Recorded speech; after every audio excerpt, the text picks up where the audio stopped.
Well, it's Tuesday, January 24th, 2023. Hello, everybody. I'm Andy Johnson. You're watching AM Prime here on WESN. Let's tell you what's happening over the next hour and a half or so. We will begin our discussions with Ms. Marsha Walker. There was stories in the paper in the last 24 hours about her in court over her inability to hold her one-person demonstrations. Now, one of the things in the story is that she's required to pay for the court's time. We'll talk with her about that. One-man protests which she conducted to call attention to some things on the political front. Also, we're talking this morning about ways to be eco-conscious while we're out about for the carnival season. We talk about that with the CEO of an organization called Carnicycle, Danny McCletchy. And following that, we will have some about what the season is about, Calypso and Carnival. We're talking with Kristen Seraphim Joseph. He is discussing his program to be staged at a performance house days from now. It's called In Defense of Carnival. And then we get into the second hour where we talk with the ambassadors in Trinidad and Tobago. They're part of the delegation of the EU in the country, the ambassadors of Germany and France upon the celebration of the 60th anniversary of what is called the LEC Treaty. Lots more to come in the next hour and a half. We ask you to stay with us. We'll be back shortly.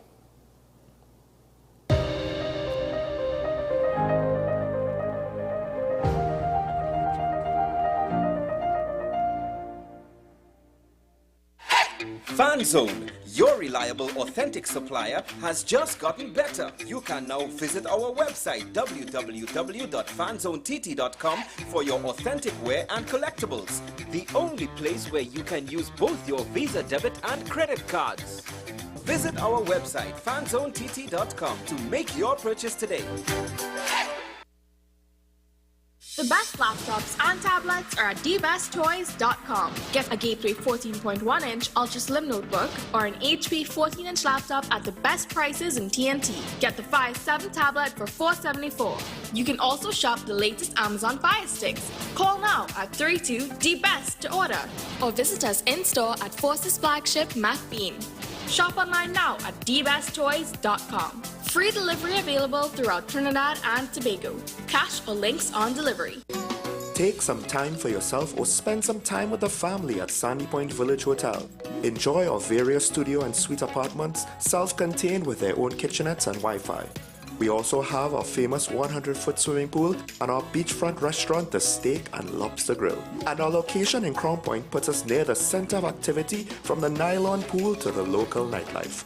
Call us and make your reservations at 639-8533, 389-2378 or email us at sandypointvillagehotel@gmail.com. Every word, every line, every paragraph depicts a real moment in someone's life. A father, a sister, a mother, a brother. We at Newsday are dedicated to you, the people, and through independent, unwavering journalism, strive to always bring your stories to life. Because your stories are more than just words. Newsday, independent and credible. Is it politics? What is it? Is it that nobody cares about sports? The kind of support that sport used to get in the past is no longer here. The thing is, taking a knee doesn't mean that that's the only thing you're doing now, Andy. Right. Taking a knee along with other stuff. Samantha, what are you looking forward to when you return home to Trinidad and Tobago after winning the title? Thank you very much for speaking it into existence. Is it no pressure on Nicholas Ball? It makes me more motivated to work hard and to go out there and rep the red, white and black. Why are we sending a team to the Winter Olympics? There are a number of Trinbagonians who are in the diaspora and have grown up in winter sport. It's an opportunity that the Trinidad and Tobago Olympic Committee will not close the door on. I also believe in the players that we have. Once you can motivate the players, you can get the best out of them.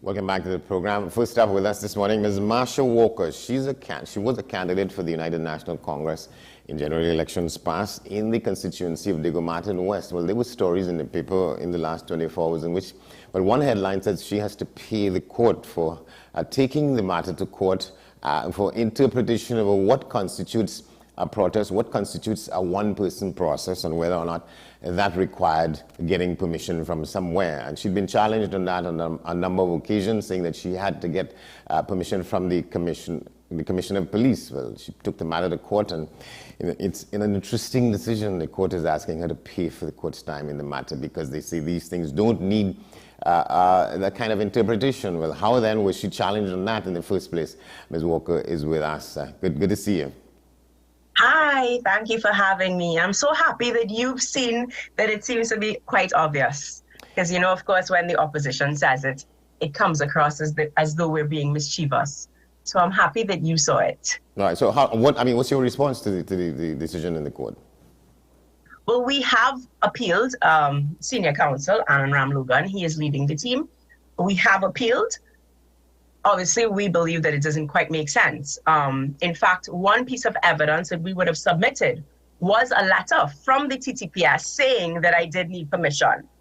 And because we wrote to the TTPS indicating, you know, we want to hold this one-man protest, but it is in our view that we don't need permission. Please clarify, you know, do we need permission, etc. So they did actually write, you know, that's a piece of evidence that we put, that they wrote. But the judgment, if you read the judgment, you know, the judge is saying that the TTPS is wrong. The TTPS acted illegally. But even though they acted illegally, she believes that it's not something that needs to be interpreted by a court. In fact, part of it was that the lawyers for the Commissioner of Police and the Attorney General, they didn't challenge it. They agreed that permission wasn't needed. So, you know, I know that my very, very learned, experienced senior counsel will take it from there. And what is the rationale in which the court is saying that you should pay? Well, I guess because they believe that, well, the word used was it's inappropriate that I even brought it to the court, that it's so obvious, the law is so clear that I wasted the court's time for even bringing it to the court. Here's what's funny as well, though, is that, you know, I have to pay the Attorney General's fee, who we didn't challenge the Attorney General. This was between, you know, us and the TTPS. And the Attorney General asked to join in. So he asked to join in, and I have to pay his fees. But such is the life of a dictatorship. But this is highly ironic. I mean, so what are your lawyers saying about, you know, trying to make sense of this? But it doesn't. It honestly doesn't. And anybody that's read the judgment, you know, literally kind of is confused by the whole thing. So, okay, you dismissed the case. And I have to say that Guardian was a little bit mischievous saying I lost the case. You don't lose an interpretation case. It's an interpretation case. I'm not claiming for any damages or anything like that. I'm simply asking the court to interpret a law. Anyways, so you dismiss the case because you're saying that it's so obvious that it does not need interpretation. But, okay, then just let everybody handle their stuff or whatever. But I mean, it is very, very confusing. A lot of people who have read the judgment have said that this makes no sense because the evidence is there, you know, and we provided video evidence because every time I would have protested, we would have gone live on Facebook to make sure everything is in the public domain. So you did have at one point in time, Senator Jayanti Lachmidial, she'd come outside and she'd said, but it's a one-man protest. How can you say that she needs permission to meet? This cannot be a meeting. This cannot be an assembly. She's there by herself and in a silent protest. And he was very, very arrogant, if you ask me. And he said, take it up with the court. Let the court decide. But in his interpretation, she's protesting and she needs permission. Senator, she then even said at that point, and now this is very tricky, but that will decide. I mean, I don't know if my lawyers will that, because that'll be another case again. But she had even said at that time that we don't have a commissioner of police because back then we'd found ourselves in a very unfortunate situation where we had zero commissioner of police acting or substantive. And so that's another case whether Jacob at the time even had permission to sign any letters granting me permission, granting or denying, because that is not something that an acting commissioner can do. So at the time, the police officer had replied saying, well, if there's no commissioner, she can't apply. So either the police knowingly, because if the law is so clear, it means that the police would have knowingly acted illegally on an issue that's very, very clear. So I don't know what to say about that. Was it Mr. Jacob who was ostensibly in the chair then? The first one, the first denial would have been when Gary Griffith was the commissioner. He was not on leave or anything at that time. He was, the commissioner. And he did actually call and say, the police did not have right to stop the protest, etc. So part of the case was that the lawyers for the commissioner had agreed. They said she didn't need permission. So it was in their view that an interpretation summons was not needed because they agree that I don't need permission. So I'm guessing the head doesn't know what the tail is doing.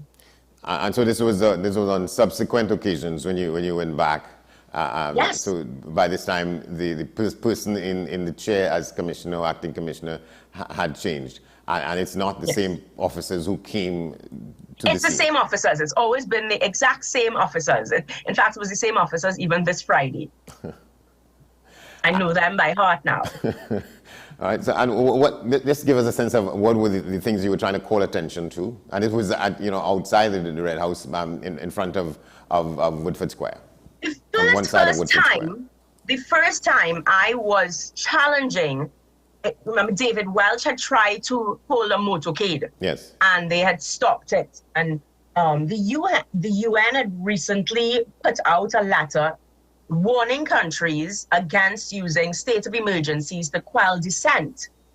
And I went out there as a one-man protest because they were using the motorcade and they were saying that, it's against COVID and it's going to encourage gathering and whatnot.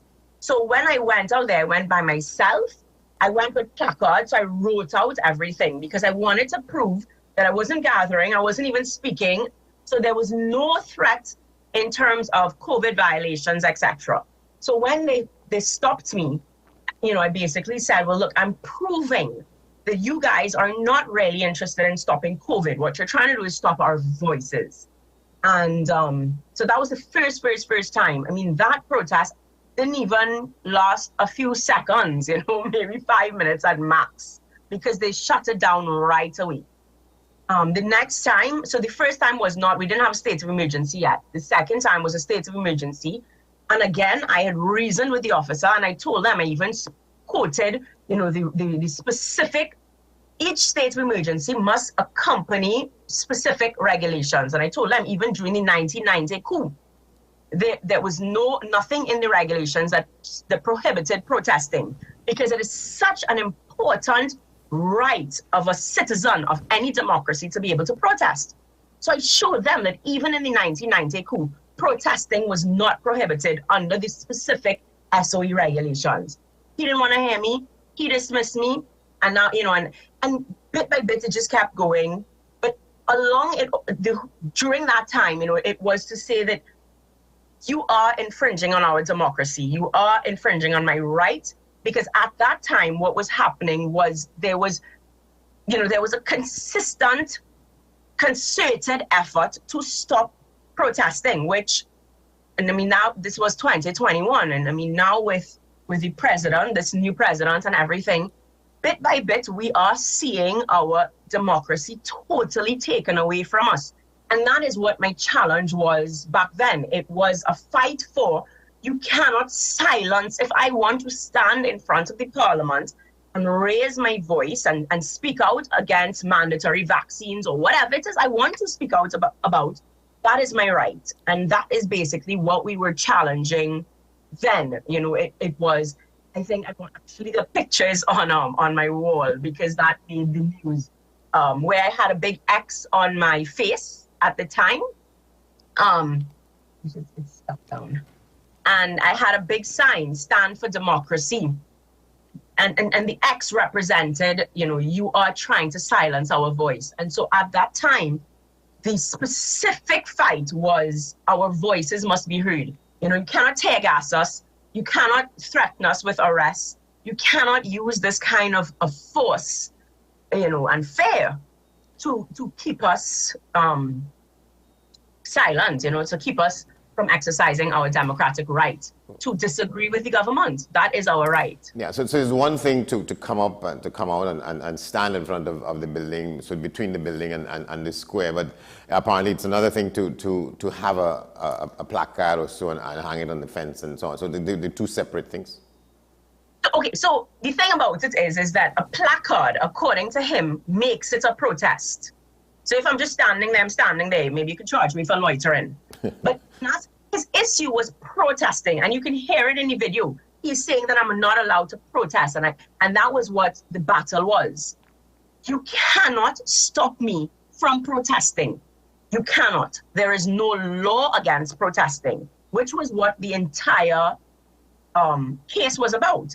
And the judge was saying, you know, assembly versus meeting, and they went through the whole, you know, this doesn't need to be defined, because a one-man protest can never be a meeting. It can never be an assembly. And it's my right to protest. So the judge was saying it's so erroneous that you can even think that you need this to be clarified, which obviously the evidence shows, well, clearly I needed to be clarified, because on at least 3 occasions, I was threatened with arrest. I was made to step down, to stand down, and it was a one-man protest. I was not meeting with anybody.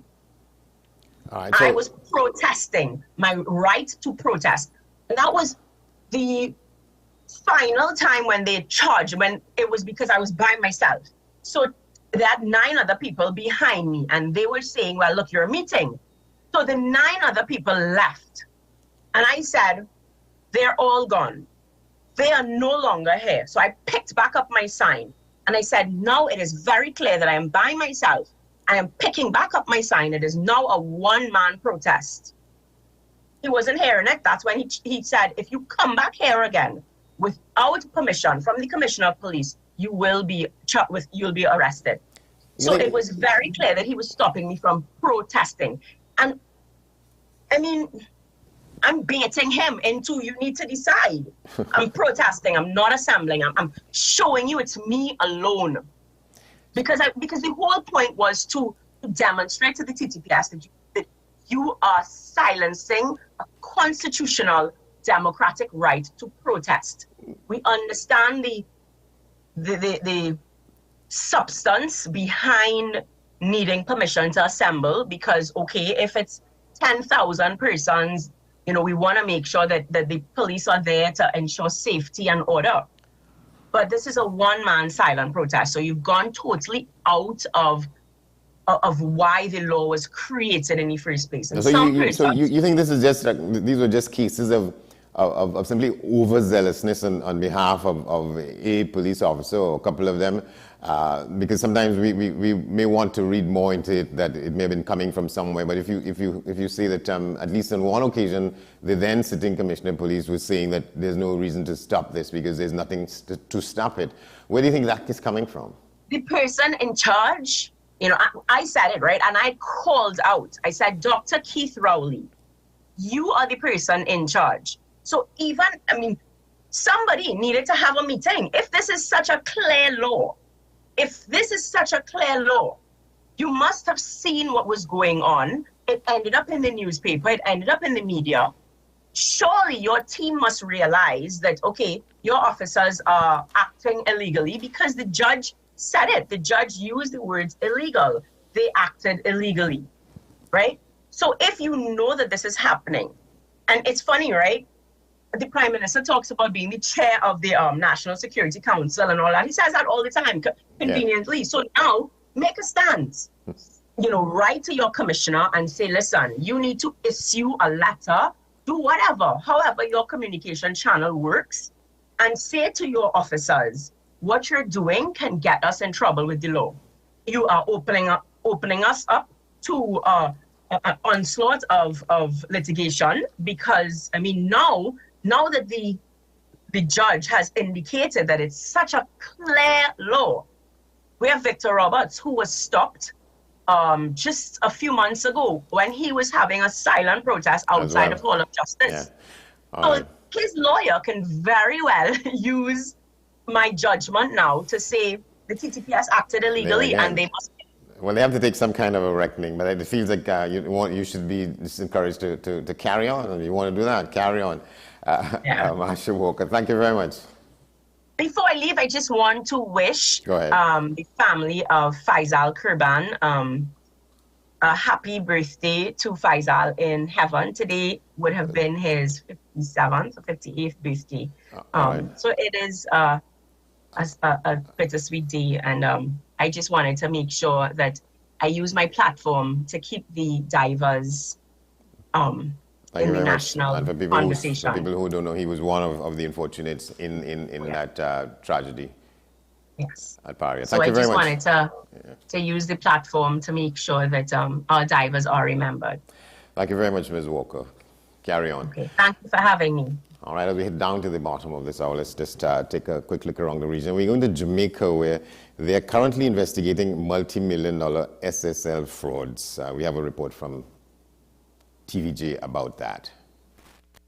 Shock and outrage continue across Jamaica as pressure mounts on the FSC to tell what they know about the multi-million-dollar fraud at SSL and what they did to stop it. To the knowledge of the FSC, this level of fraud has never happened before. FSC's Executive Director Everton McFarlane said SSL wrote to the regulator on Tuesday, January 10, to tell them about the fraud. Law enforcement officials were notified. It's too early to tell how much money was stolen from SSL and its impact.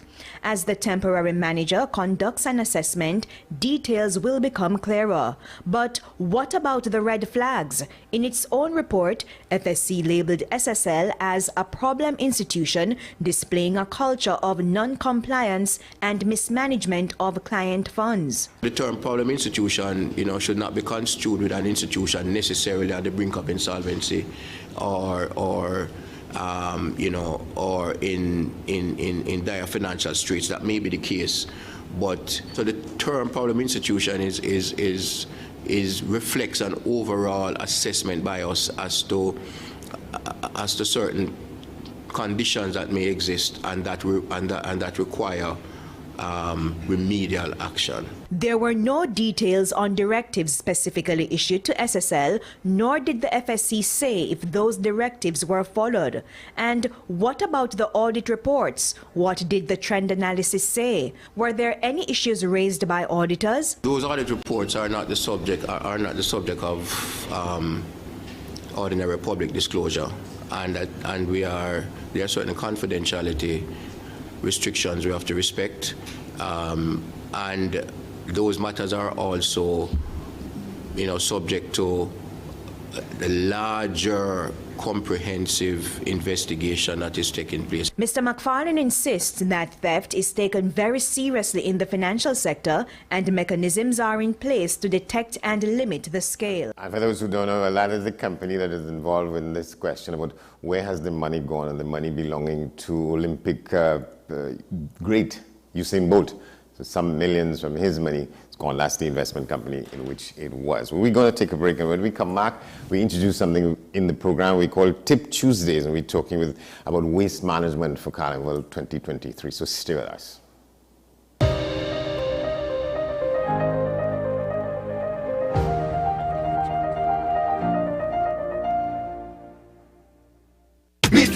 Barakan. Make sure you get tickets early, got them tickets selling already. We have icons, yes, we have legends, and the young upcoming sensations. Become party, social commentary. We have something for everybody. Pressure for them, joker, faker, and lows. Come to Kaiso House. Kaiso House in the Barakan. Queen's Park, Savannah, January 27th to February 17th, 2023. Tickets available at Kaiso House in the Savannah, Crosby's Music Center, St. James, Kamule Restaurant, San Fernando, Usa Complex, Grand Bazaar, and Tuko Main Office, Jenningham Avenue, Belmont. Meet me in the Barakan. What's the best way to grab the attention of viewers? Please exercise more patience.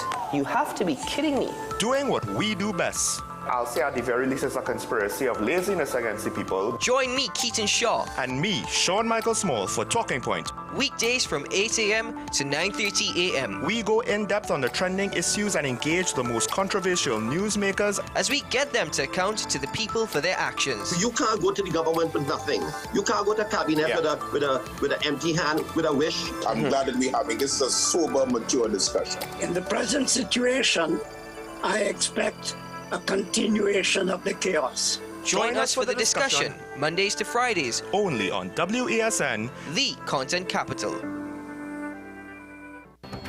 The issue, the continued rise in the price of flour and its impact on the cost of living in Trinidad and Tobago. How should we go about it? I want to ask you, what has been revealed to you about the state of vulnerability in the country because of this exercise and because of what we're going through? Is the government losing the war on the vaccine front? The discussion should revolve around the common good for the greatest number of people in Trinidad and Tobago. How do we inculcate a sense of respect and regard for people who may not be of your own political ilk or persuasion? The communities are now being used by political opportunists. So when the tables are turned, it's the same way.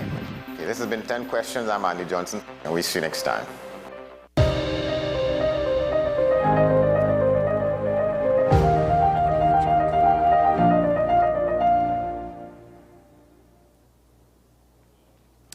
Welcome back to the program. As we said before the break, we're introducing a segment here called Tip Tuesdays, and we're talking on this inaugural edition of it about waste management for Carnival 2023.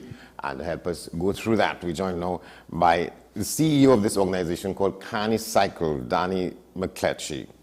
Good to see you, ma'am. I think you have to unmute.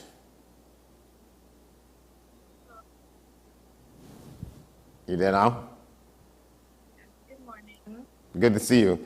So keeping waste right down for Carnival 2023. Let's talk with us about what that is and what your ambitions are. First, introducing who we are. So Carni Cycle is an organization based locally in Trinidad and Tobago that's working to make Carnival sustainable through education, research and innovation, as well as waste management. Now, when we're talking about greening Carnival, there are two areas you can green Carnival. You could green it in the area of pets and events, and then you can green it in the area of just the costumes. So, go ahead. Sorry? I said go ahead. You said, I'll get to that in a moment. You say in the area of pets and in the area of costumes, and I was thinking what you mean, costumes that are dispensed with on the street, or you're talking about the kinds of things people parade in and pallants in? Well, both. So both have an impact. So the costumes that are worn for Carnival on Carnival Monday and Tuesday often contain materials like rhinestone, feathers, textiles that are primarily based out of polyester, which is plastic, and then those get discarded on the streets. So those materials are imported mostly from China, and then they get discarded over a 2-day period, and then the same thing happens over and over every year. So there's ways that we have developed to reduce that. So we actually recycle Carnival costumes. Well, how do you do that? If some of these things appear to be so one use and they fall apart before you take 2 good jumps and so on, how do you make them more durable? So to recycle them first. So right now they're created in a way where they cannot be as durable. So the costumes are assembled with hot glue primarily. So gems, feathers, everything I just mentioned, those raw materials are all glued together.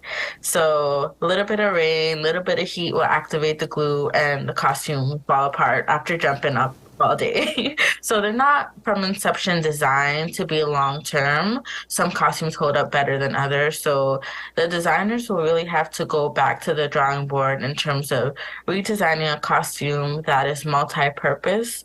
So something that could be designed with the long term in mind, and the masquerader wearing that costume in different ways throughout the year, besides just the 2 days. Right now, immediately, masqueraders, if they don't want to keep their costume as a souvenir, they can recycle the costume with us instead of, throwing it on the road or, leaving it in their hotel, which ends up going into the landfill. So right now, we take the costumes, work with our team, break down the costumes and sanitize them, and then we resell it back locally at a discounted cost to local artisans and back to the local carnival industry. So we already have some materials from previous carnivals going into prototypes for next year's carnival costumes. And our goal is to have like a hub of material big enough so that we're importing less material from China and we have enough material locally to keep reducing the emissions associated with making new material and transporting new material to the island. So to what extent you'll work with the band leaders and the producers and so on with this? Mm-hmm. We've gotten a lot of interest. Our biggest supporter from the carnival industry, we have some promoters involved, Farmhouse. They put on Farmhouse Fete, and they actually own Trinidad and Tobago's only eco-fete called Undercover. And so we were actually there 2 Saturdays ago helping out, educating patrons about our initiative and collecting costumes for the upcoming season. Tribe Carnival is a big supporter. They often donate costumes that are sold in excess. And we also have their mass camp as one of the costume recycling points for this year and last year's carnival. Well, 2020's carnival. Yeah, well, that was last year. But so, an eco-fete? Tell us about that. So the other way to make Carnival sustainable is focusing on the sustainability of the events and fetes. So EcoFet is a great example of what you should do when you're trying to green a fete. They have no plastics or single-use plastics involved with the fete at all. They encourage patrons to actually bring their own cup. So, usually when you purchase a fete ticket, they give away free fete cups with their branding. The Undercover Fete kind of just did away with that, and you are encouraged to bring your own fete. We had Hydrostation TT involved, so they're a local company that has water refill stations for different events. So that is a perfect way to green. Any glass bottles from the alcohol were recycled. They were under the restrictions environmentally for noise pollution. The event was in an eco-friendly space up in Santa Cruz, and the list kind of goes on, but they covered being environmentally friendly from the waste and utilities and the water usage as well.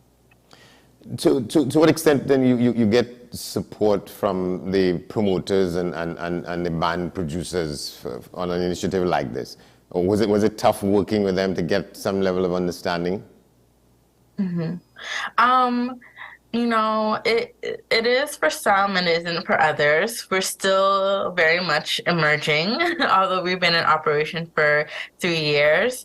I think that with starting anything new, and I think, just taking the step to committing to sustainability is harder for some bands and fetes, but we're still, putting ourselves out there, and we're definitely getting support, not even just from bands and fetes in Trinidad and Tobago, but from St. Lucia, Grenada, Jamaica. So we've gotten here to this point through the support of our stakeholders, the hotels we work with, the other environmental organizations we partner with.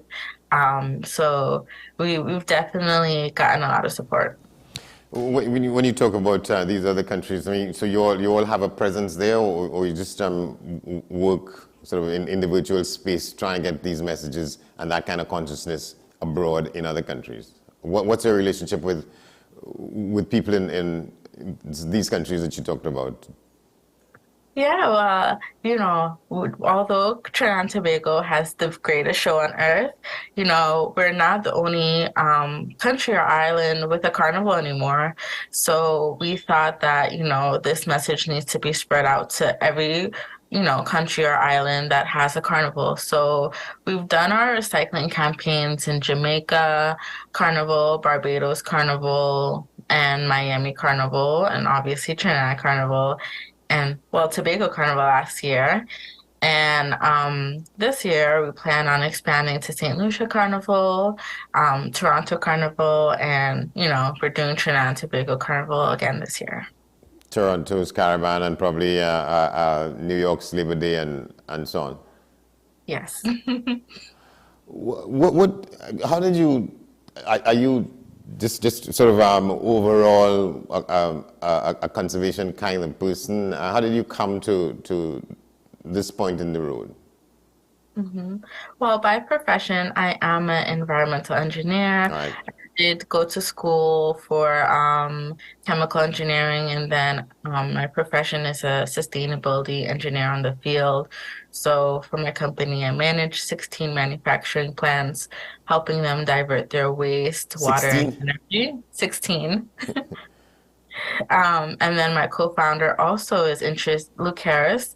He is a biotechnology major by profession, and then he's an agripreneur, so he does his own farming in Tobago locally and sells these different vegetables and seasoning packs to the grocery stores and to restaurants. And so both of us came together with sustainability in mind. And actually, I've been thinking, I spent some time this weekend with my grandmother, and she was going to a house that we're renovating to collect the wood to recycle. And I was just thinking how my grandmother, without me even realizing, was my influence for sustainability growing up, because she recycles everything. Wow. Wow. I'm afraid we're gonna have to leave it there. Danny McCletchy, keeping waste right down for Carnival 2023. Thank you very much. Thank you. You're watching AM Prime. We'll be back in a moment. Stay with us.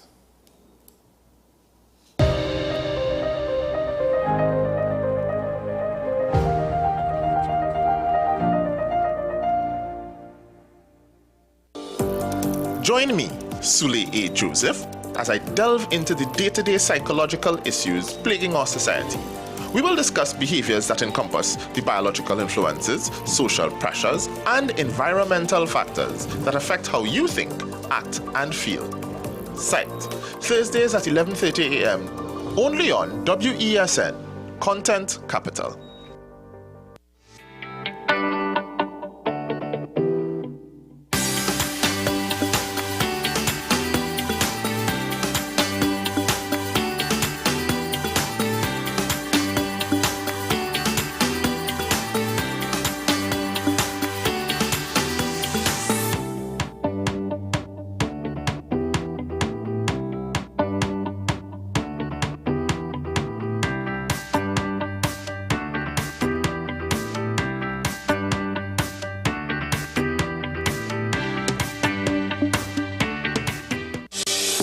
Join me, Dr. Nalini Kokram, on What's Up Doc, where we discuss all your burning questions concerning health.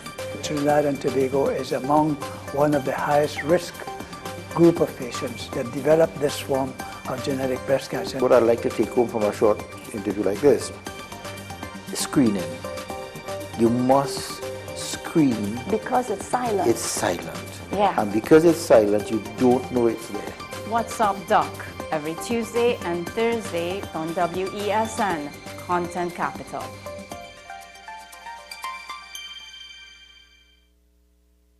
With society plagued by a host of issues, with debates surrounding our urgent concerns falling short, with questions of our future not always being answered. The conversation continues. Join me, Kemuel Pascal, as the voice of the youth comes to life. We will confront the controversial topics of today's world to gain answers that are key for a better tomorrow. One and One with me, Kemuel Pascal. Wednesdays at 10 a.m. Only on WESN, Content Capital.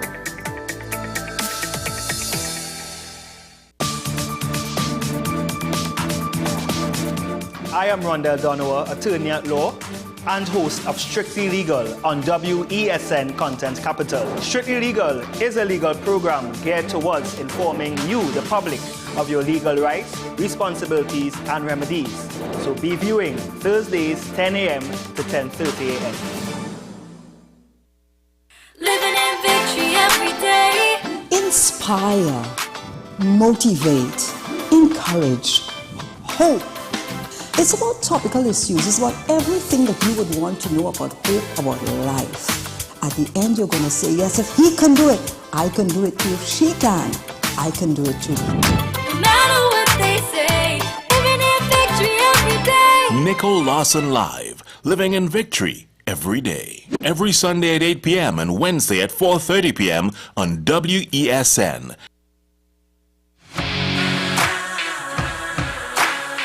Every day, we communicate through stories. Stories of ourselves, our challenges, our goals, our experiences, and our aspirations.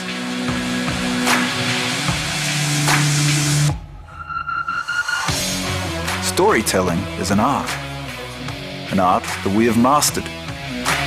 WESN Film Studios comprises a collaborative team of experts with extensive industry experience locally, regionally, and internationally.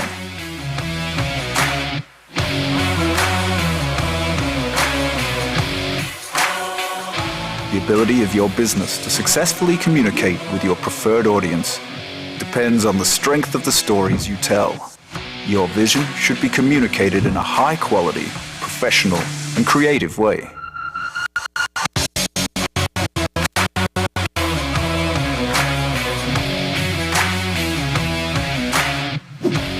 From concept to post-production, advertising to film, multi-camera productions, live events, streaming, and virtual conferencing, we are WESN Film Studio. Let your own unique voice be heard and your vision realized. Call us today at 628-5835 for your next production.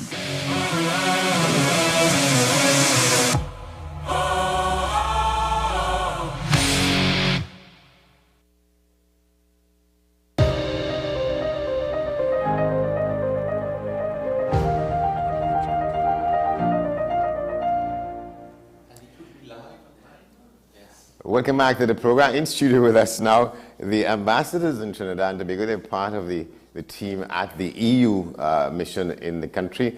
Ambassador H.E. Didier Chabet, he's the French ambassador, and the German ambassador, Her Excellency Ute Konig. And they're talking about marking 60 years after the signing of the Franco-German Union, the treaty for that, call it the Treaty of Elysee.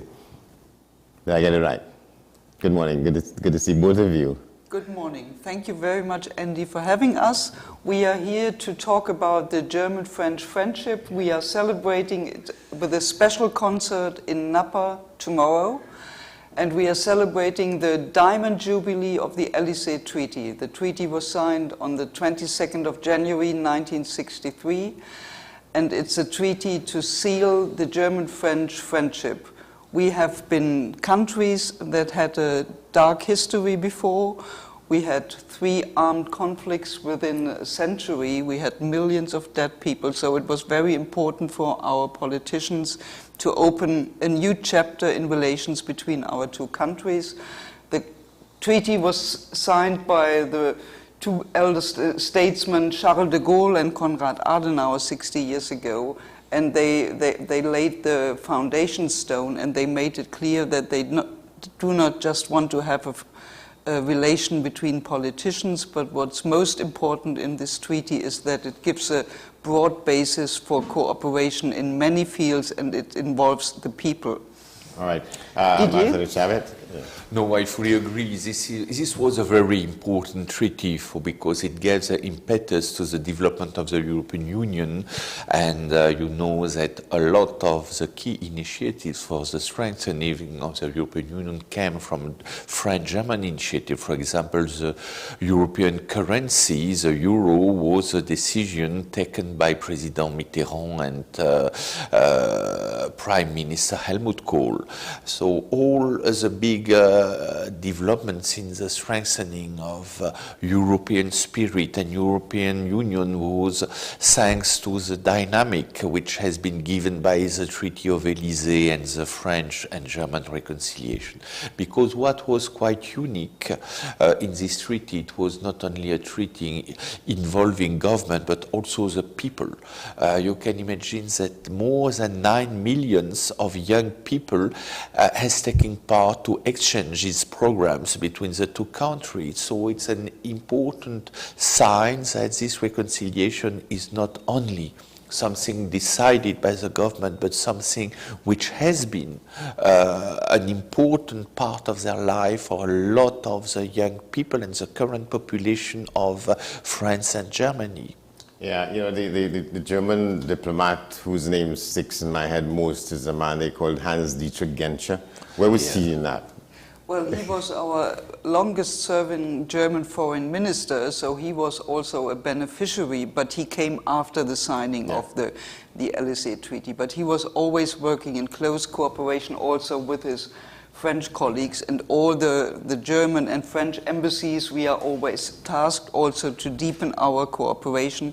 And as part of this cooperation, we are this year offering this classical concert in Napa, and we are very grateful to the Minister of Culture and Tourism for enabling us with that.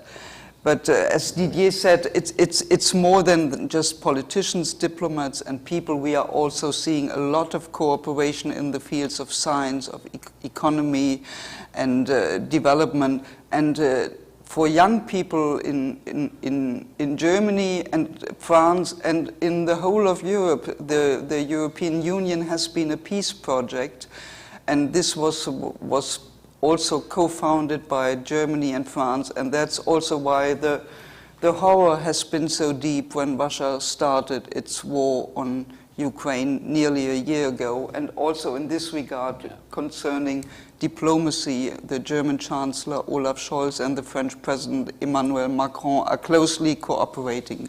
We had a big meeting last Sunday when both cabinets came together, both Houses of Parliament had joint meetings. There was a huge speeches at the Sorbonne University, and we are both making clear that we want to support Ukraine for as long as it takes. I think on the BBC News, the World News this morning, coming into here, the discussion was the extent to which there's solidarity among the groups, Ambassador Chavez, among France and Germany and others, and some people were saying that in Germany there is a debate among those who call the shot as to what to do to meet the request from Ukraine.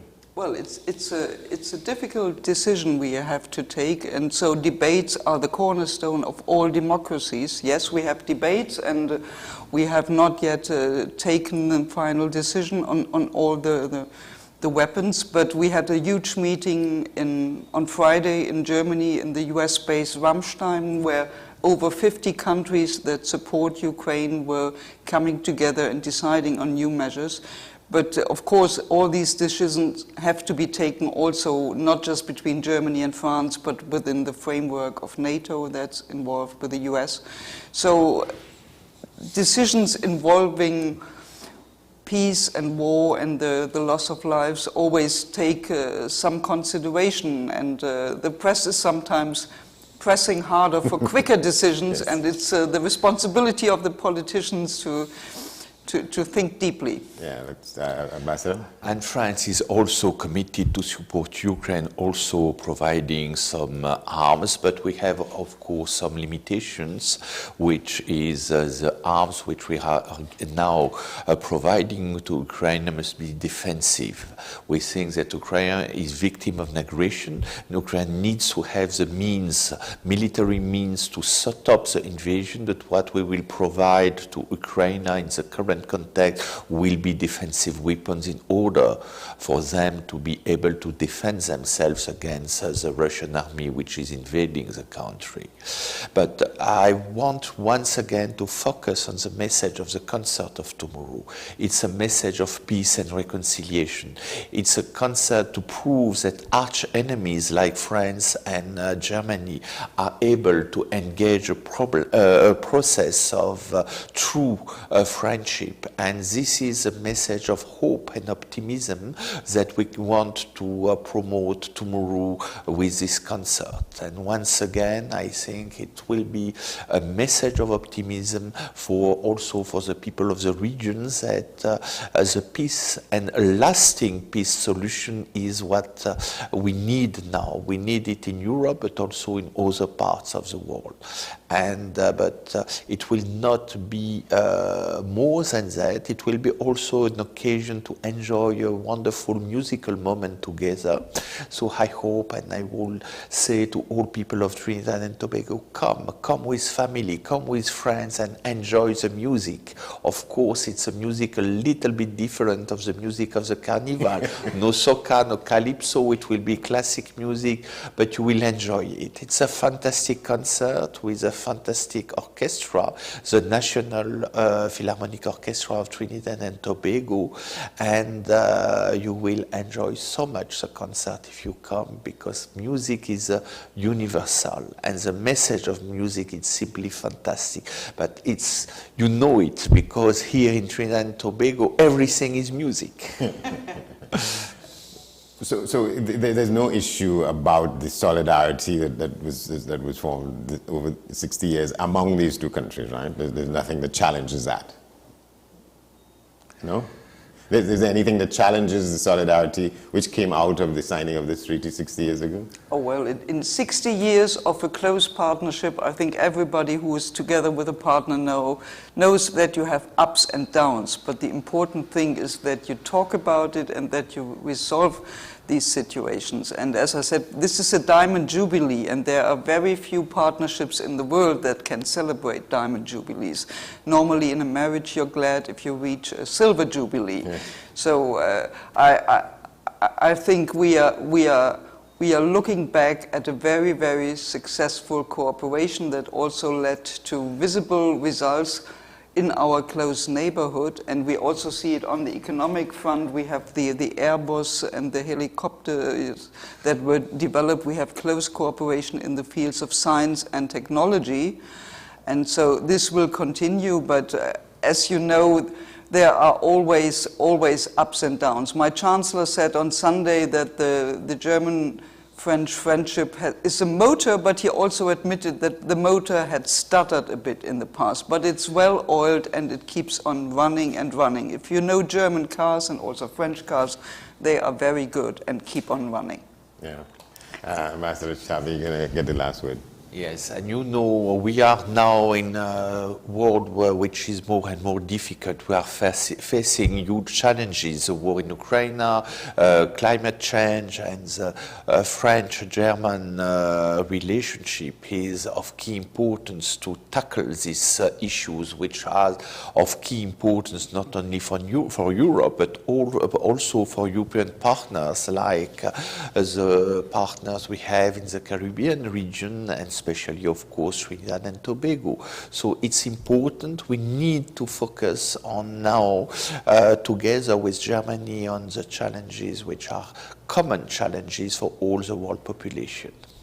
Well, our thanks to both of you, Ambassador Didier Chavez, of the French ambassador at the EU, but are you not a part of the EU delegation, or you're separate? No, we're separate. Yes. Each of us has its own embassy. Right, yeah, you're part of it. And Ambassador Ute Koning, Thank you very much. 60 years since the signing of the treaty, of the LEC treaty. Thank you very much. And come to the concert. Well, I will, definitely. We're going to take a break. We have news, followed by the talk about In Defense of the Carnival. We'll tell you what that is with Chris and Joseph in moments from now. Stay with us.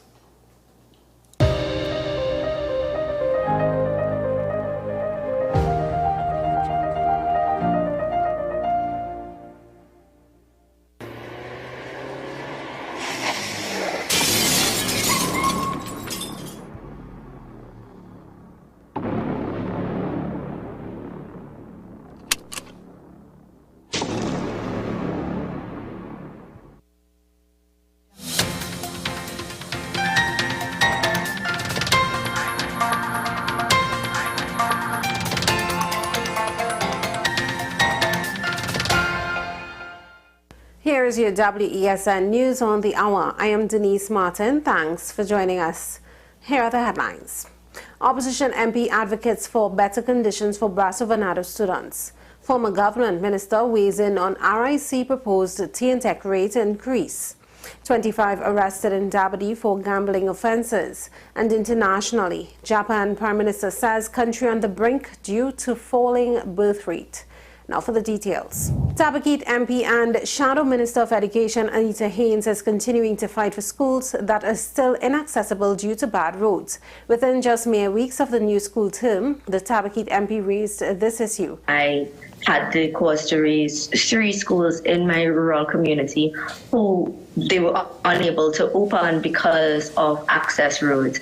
Today, one of those schools still remains closed, Brasso Venado Government Primary School. Meanwhile, the MP also advocated for migrants to have accessibility to the education system. But the fact is that the persons are here, and children are here.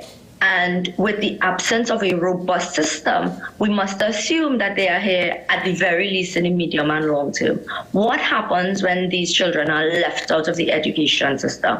Where do they go? Where do you find a space? So if we exclude at the earliest stages, 5-10 years later, we would be facing a massive problem in Trinidad and Tobago. Former Government Minister Mariano Brown says the proposed increase in TNTech rates by the RIC may be a difficult proposition for TNTech. He weighed in on the issue via WESN's AM Prime. It buys gas from NGC, which is sold to the producer companies, and they charge a fee for converting it to electricity. Now, the price of gas, of course, is subject to international market considerations. But TNTech does not pay world market prices. It buys gas at a considerably reduced figure. And even that is difficult for it to pay. So in those circumstances, you're looking at a very difficult proposition because your key input is underpriced. You don't have enough cash to pay for it on the basis of the electricity rates. He questions what may be the RIC's motive for this move. I think the RIC is sending a message, but I'm not clear what the message is. Right? Is TNTech meant on that basis to, in terms of changing its business model, to cut costs, and to cut costs on those circumstances also means that it has to cut its distribution fleet. It has to cut the number of people that it has on the road, and that has other implications moving forward. So this is a Gordian knot. One person was arrested for the selling of alcohol without a license and keeping a gaming house, while 24 others were arrested for assembling to gamble on a Saturday at Piaco Old Road, Dabadi. The arrests took place during a road check exercise in the Maloney Police District. The group of individuals ranging from ages 19 to 57 included residents from Dabadi, Caroni, Arima, Mount Hope, Aruca, Tunapuna, Marval, Aranjuez, and Port of Spain. In international news now, Japan's Prime Minister says his country is on the brink of not being able to function as a society because of its falling birth rate. Fumio Kishida said it was a case of now or never. Japan, population 125 million, is estimated to have had fewer than 800,000 births last year. In the 1970s, that figure was more than 2 million. Birth rates are slowing in many countries, including Japan's neighbors. Well, that was your news to the hour on WESN. I am Denise Martin. Thanks for watching.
Welcome back to the program. Moments from now, we'll be talking with Mr. Christian Seraphim Joseph and something he calls in defense of the carnival. Before we get to that, however, let's take another quick look around the region. We go to Barbados, where the beaches there are suffering severe damage due to unsettled waters caused by the change in weather patterns. So they say. We have a report from the CBC in Barbados.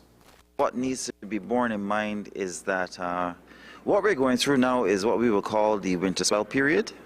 Okay, and that is when you have long period waves coming from the North Atlantic, driven by cold fronts in the northern hemisphere down towards the Caribbean. That started actually even before our normal tourism season starts, because the winter swell period normally coincides with the tourism period, which starts around the 15th of December. But actually they started just after independence, within the first week of December last year. And they've been running literally almost every 4 to 7 days on and off. If you remember, there was that serious Arctic blast that came through North America and affected Europe as well about just before the Christmas period. And that caused a lot of long period waves to come down, causing excessive high waves affecting our East Coast predominantly, and to a lesser extent some aspects of our West Coast. That has been what has been taking place, and because of the cold weather that has been consistently taking place since then, we expect that these swells are going to continue to run well into February, probably going into March. Well, those tides are heavily impacting the beaches as they are removing sand and narrowing a few. Some properties have also been damaged, but the CZMU is rectifying the situation. Well, the beaches are taking a hammering. There's no question about it. We would have done profiles, I think it was December when we did profiles. So at that time, it was even difficult for us to get out and do the type of monitoring that we would normally do because of the high waves that were affecting the coastline and obviously the high energy environment that was being generated. Because the big waves are coming in, they're narrowing the beaches temporarily. The sand is being carried out just past the area of the equivalent of what we would call the nearshore environment, and therefore it's settling out, waiting for calm periods to come back so it can come back on shore unless the swell period is prolonged, right? The unfortunate reality with that, though, is where some beaches are already narrow, it means that the beach can be lost. All right, back inside with us now, Mr. Christian Seraphim Joseph. We want to talk something, he wants to talk something about what he calls his campaign this year for the carnival is in defense of the carnival. He's a calypsonian, he's a composer. It doesn't say here, but I think he's also a music teacher. Not quite. Not quite. But I've heard you refer to, well, good morning, welcome to the program. I think I've heard you refer to people at some of your shows as you know, students, sort of, yeah, yes. So I work at the UTT. Right. Yeah. When I worked at the Academy of Performing Arts, I actually taught business courses there for the young entertainers. Business as opposed to music. Yeah. Yeah. So I taught them entrepreneurship skills and that sort of thing. My master's degree is in music business. Okay. The business of music. Yeah. All right, we can get some more involved in the discussion first, but I wanted afterwards. But I wanted the viewers to look at this. some piece of your performance here.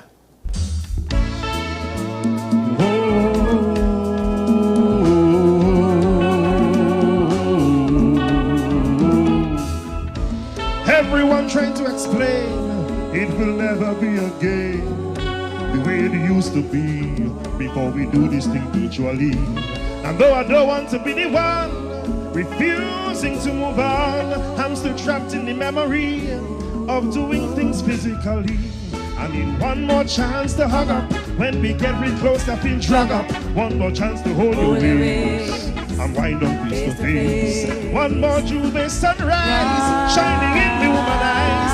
The heartache is getting critical. Lord, give me one more carnival. If only I did know the way this thing would go.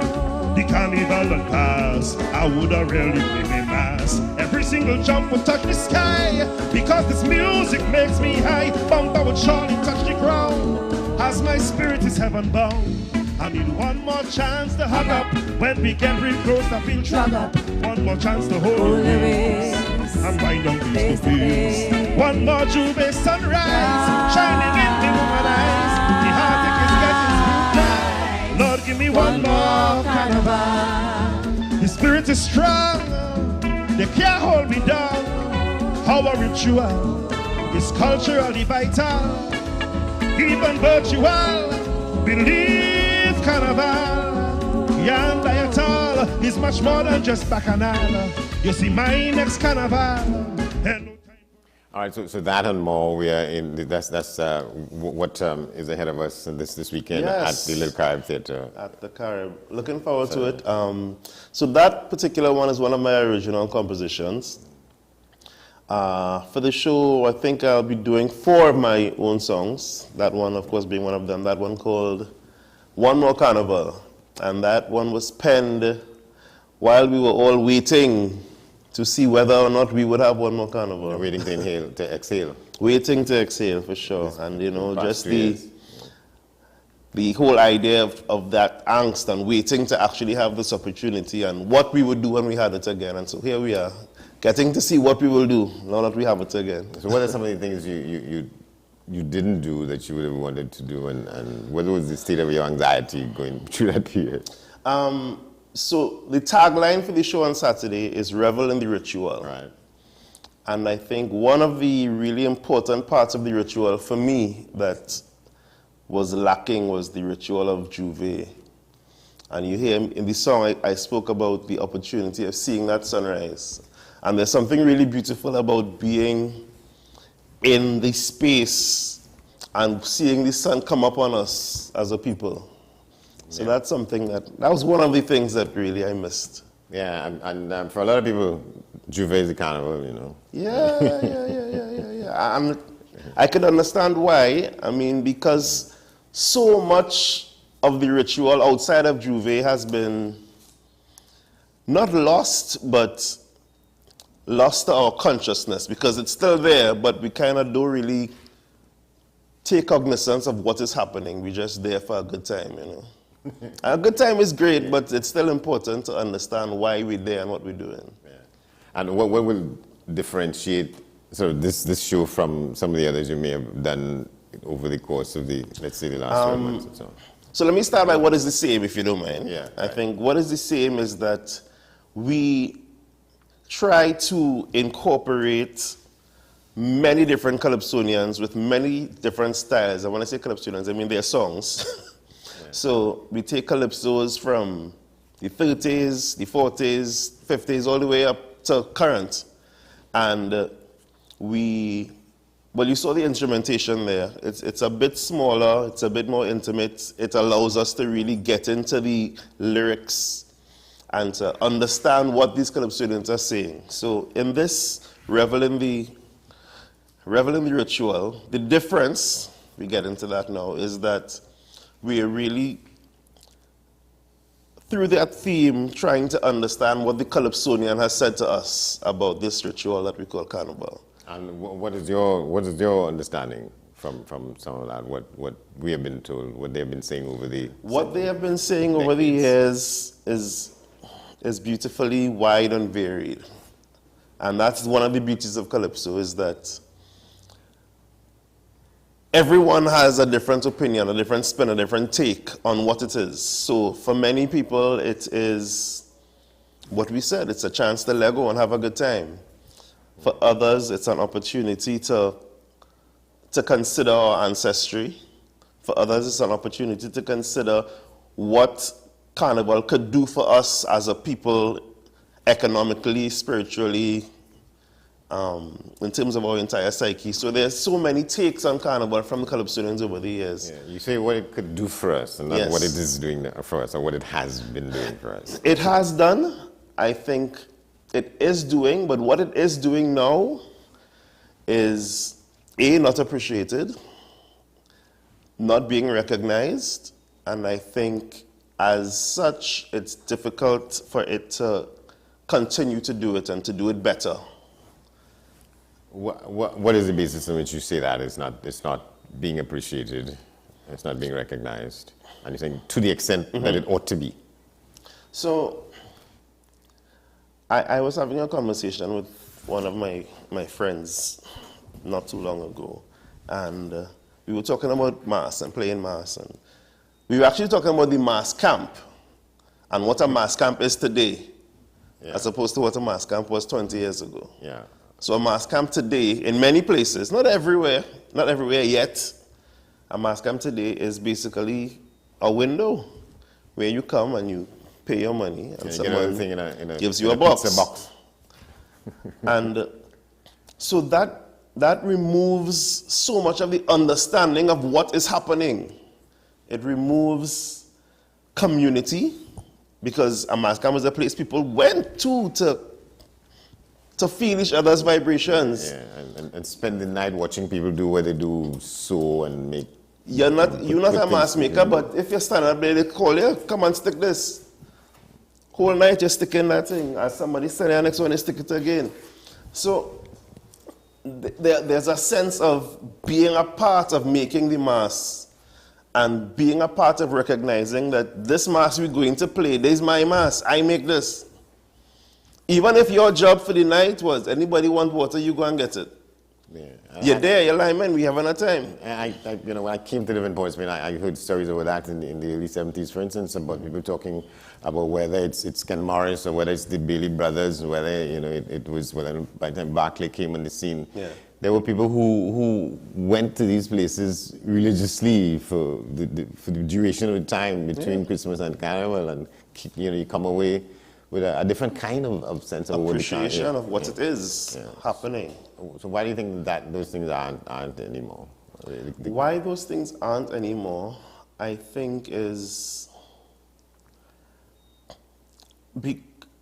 to my mind, there's a lack of education with respect to the history of Carnival.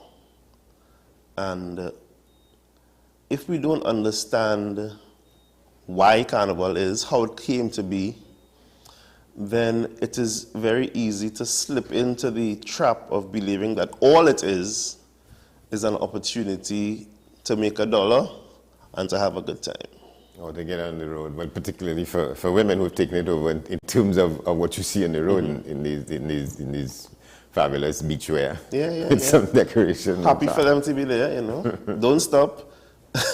But at the same time, it would be good to understand how you got to be there. So some of that narrative will find its way into the program on Saturday night? For sure. I mean, we're not going to try to make it too heavy, because it is a show after all. Yeah. But not too ponderous and so on. Yeah. But definitely, I think the calypsos do the work. I think we sorely underestimate the work of our calypsonians over the years. They've written such beautiful music. Lyrically, musically, just a lot of it is genius. A lot of it is very good. There's not a lot that isn't good. So you think we come out on the better side of that in terms of if you measure what is not so good and what is not good? Yeah. We're definitely on the up. We're on the up for sure. One of the things I noticed about your performance is you always sort of reach back to your late father and some of the work that he did, and you call names, and you keep, every time I go to a show, you're introducing some young talent, somebody. Sure. Talk a little bit about your commitment for that. So I mentioned earlier that I worked at UTT, and actually that was the genesis of this whole series of shows that I've done for the last few years, is that we will, there in this space with these young musicians and actors, and they are learning about music, and I'm seeing what I at the time thought was a hole in terms of where's their calypso education. Because calypso, for me, was always so central to my life, you know, with Penguin being dad, and just growing up in that space. And so I got together with some of the colleagues at UTT at the time, Theron Shaw, Anthony Woodruff Jr., and we decided, let us bring calypso to these students so that if they are not going to go to the tent, let us bring calypso into this space, and so they have an opportunity to feel that vibration. And what has happened as time has gone on is that students have asked to be a part of the show, so that we've always had this wonderful opportunity to bring these young musicians who are, some of them now become full-blown professional musicians, into that calypso arena. So that has always been a real light for me, that the opportunity to see that these people are now involved in making calypso music because of the work that we've been doing. Yeah, and again, so it's in your blood, because your late father, yourself, Chuck Gordon is your father's nephew, so that's your cousin. Yeah, that's right? my cousin, Chuck Gordon, and you know his father, of course, right. Roland Gordon. Roland Gordon was an institution of sorts for himself. Musician extraordinaire. Yeah, so come back on the question of the performances. You always pick a theme, you know, whether it's at Cafe Blue, whether it's at Central Bank Auditorium. You have a theme that you come with every so often, and you know it's sort of, you know, like a tree that keeps blossoming all the time and keeps bearing fruit all the time. So the theme this year, Revel in the Ritual. What we try to do with these themes, and you'll notice the overall name of the shows is always in defense of. Yeah.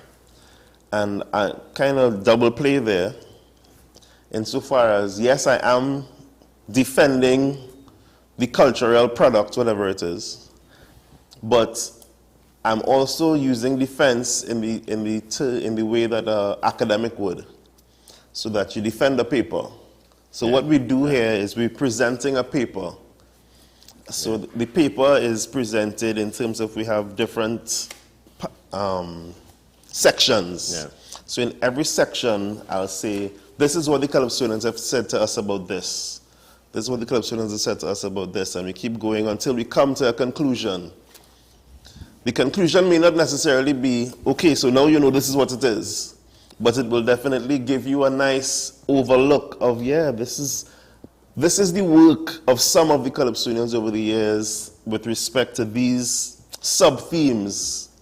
The overall theme here, of course, being Revel in the Ritual. Yeah, what did you make of the tributes that were paid, and to some extent still being paid, to the late, great Black Stalin? You think he knew this is how the society thought about him and his work? I would like to hope so. I think Stalin is one of the Calypsonians who I think was fortunate enough to always know that the people loved him. Many Calypsonians sometimes feel,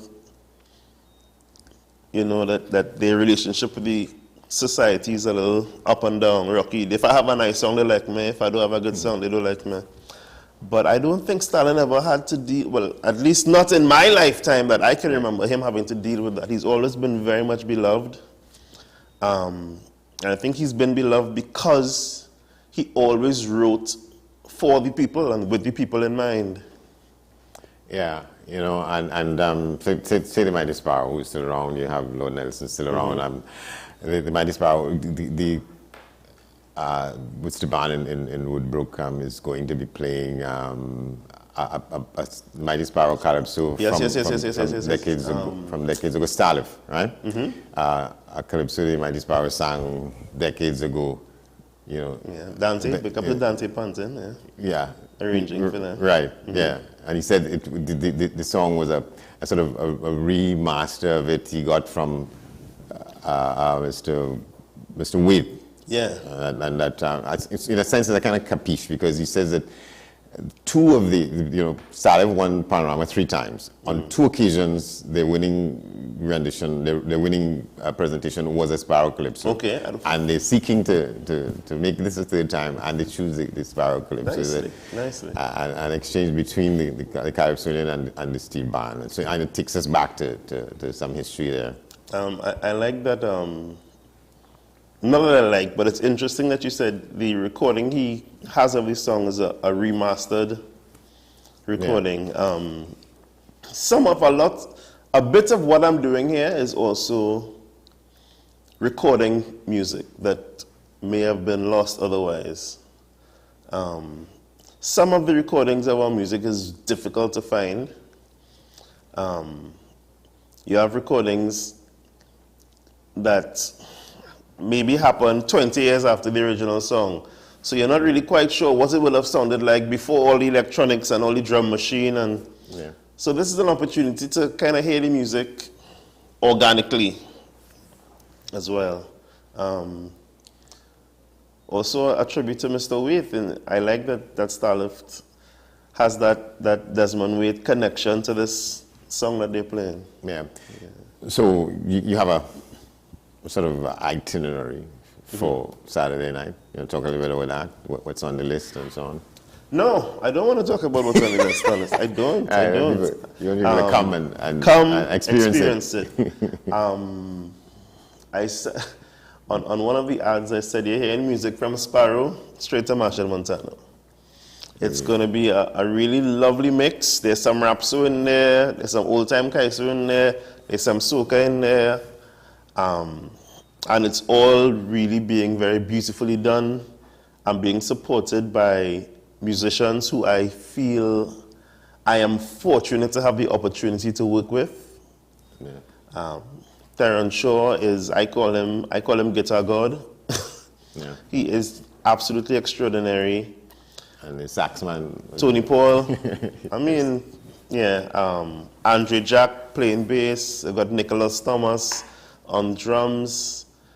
Hanif Goodrich, I call him the busiest pan man in Trinidad, will be playing pan with us. We've got 3 background vocalists, Nikayla James, Denicia, Bethelmy. Who am I forgetting? Nikayla. Any supporting acts? Oh, the supporting acts are on stage. Yeah. So everyone on stage gets featured at some point. All right. Yeah. Everyone gets featured at some point. You normally, that's what you normally do in a show, generally speaking, right? Yeah. All right. Well, look out for that Saturday evening at the Little Carib Theatre in defense of the carnival. Chrison Seraphim Joseph. Just before we wrap it up, let's tell you to watch this as we always do. And this is a clip taken while on the Lupino Trail. This was for our nature lovers and adventure seekers. The video is courtesy of the Trinidad is a Real Place page on Instagram. Take a look.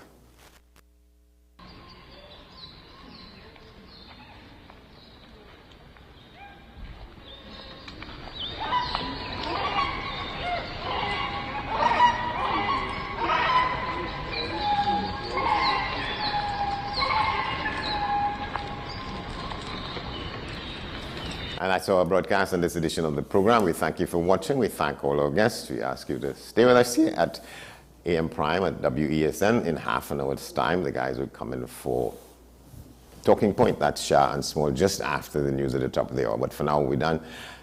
Have a good day. We'll see you tomorrow.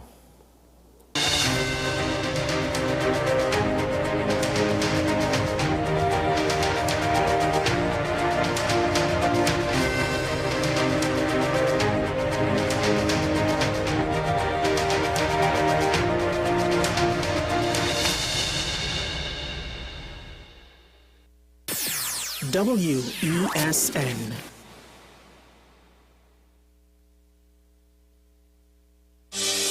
Join me, Dr. Nalini Kokaram, on What's Up Doc, where we discuss all your burning questions concerning health.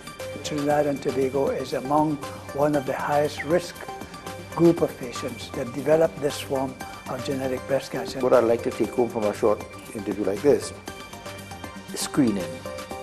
You must screen. Because it's silent. It's silent. Yeah. And because it's silent, you don't know it's there. What's Up Doc, every Tuesday and Thursday on